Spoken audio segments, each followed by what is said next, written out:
मोअज़्ज़िज़ दोस्तों, अमिताभ बच्चन के प्रोग्राम कौन बनेगा करोड़पति को करोड़ों लोग देखते हैं और इनकी एक हालिया एपिसोड में नीरज सक्सेना नामी शख्सियत ने हिस्सा लिया, जिन्होंने तेज तरीन फिंगर राउंड में पहला मकाम हासिल किया और हार्ट सीट तक पहुंच गए।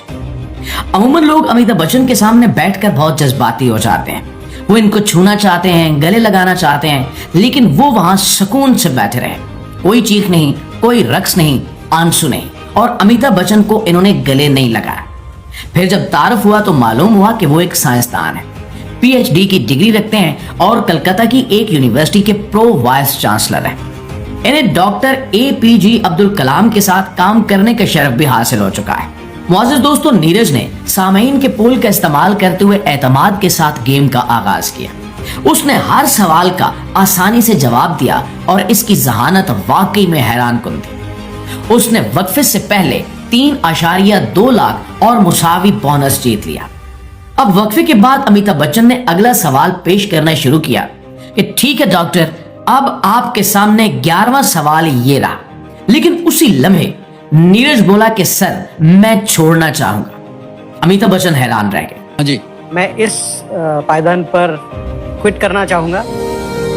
एक मध्य मुकाबिल इतना अच्छा खेल रहा है जिसमें अभी 3 लाइफ लाइन भी बाकी हैं और अपनी काबिलियत से वो 1 करोड़ रुपए आसानी से जीत सकता है। वो छोड़ना चाहता है।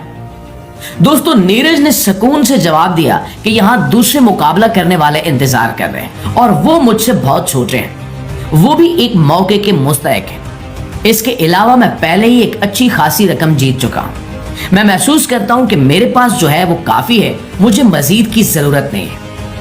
अमिताभ बच्चन एकदम गुंग हो गए। पूरा स्टूडियो एक लम्हे के लिए खामोश हो गया। पहले तो किसी को कुछ समझ नहीं आया कि इस नफसा नफसी के दौर में कोई ऐसे भी सोच सकता है, और फिर सब ने खड़े होकर देर तक तालियां बजाकर उन्हें खिराज तहसीन पेश किया। अमिताभ बच्चन ने कहा कि आज आपसे मुझे बहुत कुछ सीखने का मौका मिला है।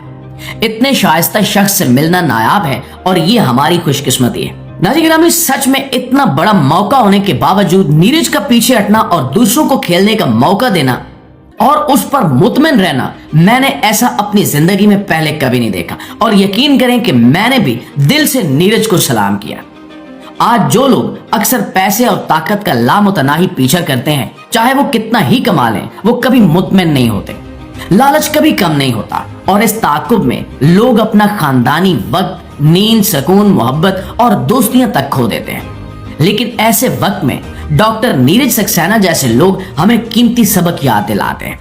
इस दौर में किसी ऐसे शख्स से मिलना जो कम पर मुतमिन हो, एक नादिर और कीमती नजारा होता है। और नीरज के जाने के बाद एक नौजवान लड़की उस हार्ट सीट पर आई।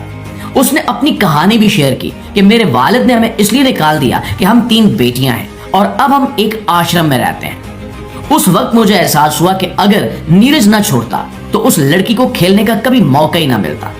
उसकी कुर्बानी ने उसे कुछ पैसा कमाने का मौका फराहम किया। और आज की दुनिया में लोग अपनी विरासत से एक पैसा भी अलग नहीं करना चाहते, लेकिन ये एक गैर मामूली मामला था। जब आपकी जरूरियात पूरी हो जाती हैं तो ये जानना जरूरी है कि कब रुकना है और कब दूसरों को मौका देना है। खुद गर्जी को छोड़ना इज्तिमाई खुशी का बायस बनता है।